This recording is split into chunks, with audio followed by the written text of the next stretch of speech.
Assalamualaikum warahmatullahi wabarakatuh. Halo semuanya, selamat datang di presentasi kami.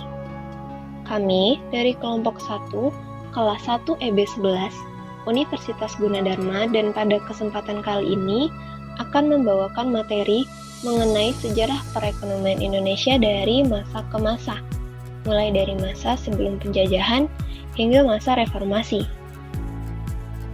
Sebelum masuk ke materi, perkenalkan anggota kelompok kami, Naila Yasmin Yusmanto, saya sendiri Nur Azizah, dan Syafira Julianti Herlambang. Dan di video penjelasan sejarah perekonomian Indonesia kali ini, saya yang akan menyampaikan materi tersebut. Semoga penjelasan yang saya sampaikan bisa mudah dipahami dan bermanfaat bagi teman-teman semua. Berikut ini adalah daftar isi dari materi yang akan saya sampaikan dalam video kali ini. Kita akan membahas perkembangan perekonomian Indonesia dari masa ke masa. Dimulai dari pertama masa sebelum penjajahan, masa pra-kemerdekaan, masa Orde Lama, masa Orde Baru, masa Reformasi. Masa sebelum penjajahan, perekonomian Indonesia didominasi oleh sistem agraris dan maritim. Kerajaan-kerajaan besar seperti Sriwijaya dan Majapahit memiliki peran yang sangat penting dalam perdagangan internasional. Ekonomi saat itu masih bersifat tradisional, menggunakan sistem barter dan mata uang seperti kepeng. Selain itu, wilayah Nusantara menjadi pusat perdagangan rempah-rempah yang sangat menarik perhatian pedagang dari Tiongkok, India, hingga Arab. Kerajaan-kerajaan seperti Mataram dan Demak juga turut berkontribusi dalam perkembangan ekonomi, terutama di bidang pertanian dan perdagangan. Gambar di samping ini adalah contoh peninggalan kerajaan Sriwijaya yang menunjukkan kejayaan masa itu dalam aspek kebudayaan dan ekonominya. Dari sini kita bisa melihat bagaimana kerajaan-kerajaan di Indonesia sudah sangat maju dalam menjalin hubungan dagang sebelum masuknya kolonialisme. Memasuki masa penjajahan, ekonomi Indonesia mulai dikuasai oleh Belanda melalui pendirian FOC pada tahun 1602. FOC memonopoli perdagangan rempah-rempah yang saat itu menjadi komoditas sangat berharga di pasar internasional. Seperti yang terlihat pada gambar di samping, itu adalah lambang FOC yang terkenal simbol dari kekuatan dagang Belanda di wilayah Nusantara. FOC memiliki armada kapal dan benteng-benteng yang mengontrol jalur perdagangan penting.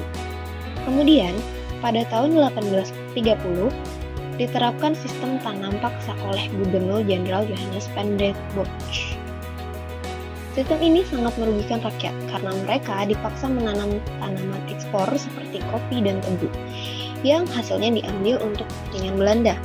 Pada tahun 1870, kebijakan ekonomi liberal mulai diterapkan, yang membuka kesempatan bagi swasta asing untuk menguasai lahan-lahan perkebunan.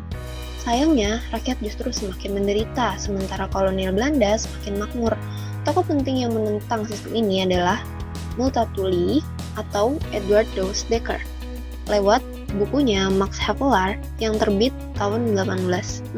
Kemudian pada awal abad ke-20 mulai muncul gerakan ekonomi pribumi seperti Sarekat Islam yang dipimpin Haji Samahudi pada tahun 1911 dengan fokus pada koperasi dan perdagangan sebagai bentuk perlawanan ekonomi terhadap penjajahan. Selanjutnya adalah masa pra-kemerdekaan. Pada masa ini, perekonomian Indonesia masih didominasi oleh penjajah. Setelah tanam paksa dihapus, sistem ekonomi liberal memungkinkan swasta asing menguasai sektor perkebunan, pertambangan, dan perdagangan. Sementara rakyat pribumi tetap berada di sektor ekonomi yang tradisional, dengan akses yang terbatas terhadap modal dan teknologinya.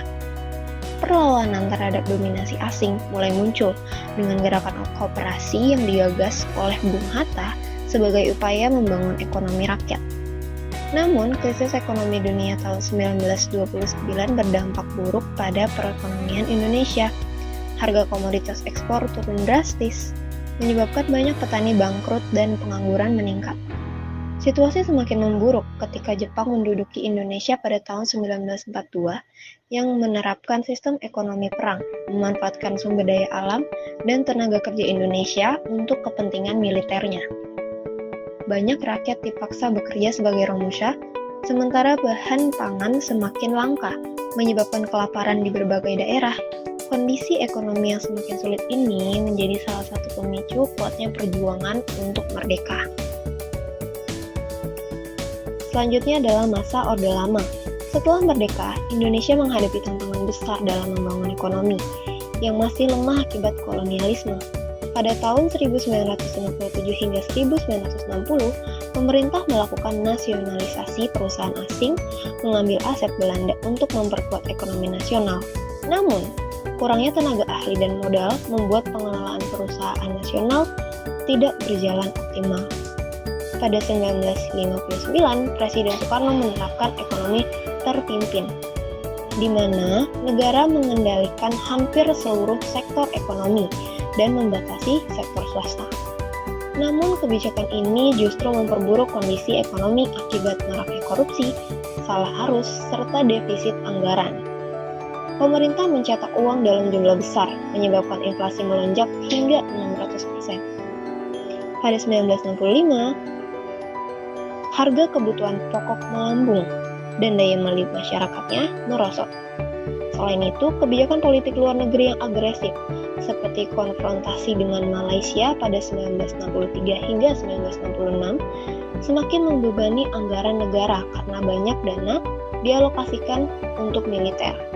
Program pembangunan pun tidak berjalan dengan baik karena minimnya modal dan infrastruktur. Akibatnya, menjelang akhir Orde Lama, ekonomi Indonesia berada dalam kondisi krisis berat, dengan ketidakstabilan politik yang semakin memperparah situasinya. Di bawah pemerintah Presiden Soeharto 1966 hingga 1968, arah kebijakan ekonomi Indonesia difokuskan pada stabilisasi dan pertumbuhan jangka panjang melalui program pembangunan yang dikenal dengan nama Repelita atau Rencana Pembangunan 5 Tahun, mulai dari tahun 1969 hingga tahun 1994. Pemerintah menggandeng para teknokrat andal seperti Widjojo Nitisastro, Ali Wardana, dan Emil Salim untuk merancang strategi pembangunan nasional yang berfokus pada sektor pertanian, infrastruktur, dan industrialisasi. Salah satu pencapaian besar pada masa ini adalah keberhasilan Indonesia mencapai swasembada beras pada tahun 1984 yang menjadi simbol kemandirian pangan nasional. Pertumbuhan ekonomi pada era ini cukup pesat dan sempat mendapat pengakuan internasional. Namun di balik kemajuan tersebut terjadi pertimpangan distribusi kekayaan yang signifikan. KKN atau korupsi, kolusi, dan nepotisme mulai mengakar kuat, terutama di kalangan elit pemerintahan dan pengusaha yang dekat dengan kekuasaan. Puncaknya terjadi pada tahun 1997, ketika krisis moneter Asia menghantam Indonesia. Nilai tukar rupiah anjlok drastis, serta perbankan juga kolaps, inflasi meroket, dan angka kemiskinan melonjak tajam. Tekanan sosial dan politik pun meningkat, yang akhirnya memaksa Presiden Soeharto mengundurkan diri pada Mei 1998 setelah berkuasa selama lebih dari 3 dekade.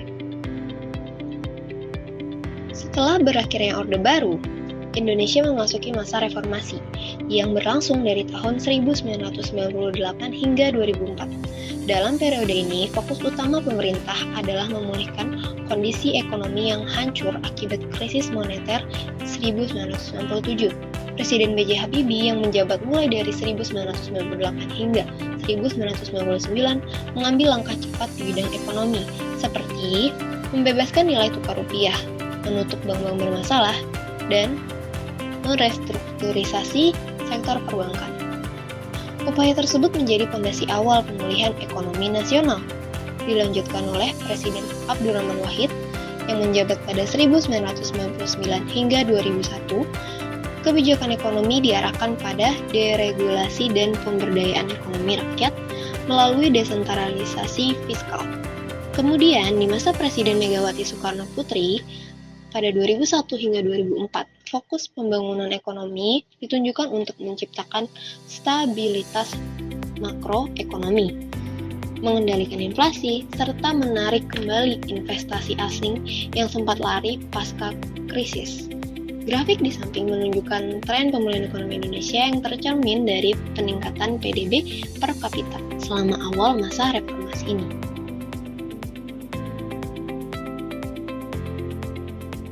Itu dia pembahasan tentang sejarah perekonomian Indonesia dari masa ke masa. Terima kasih sudah menyimak sampai akhir. Kurang lebihnya mohon maaf.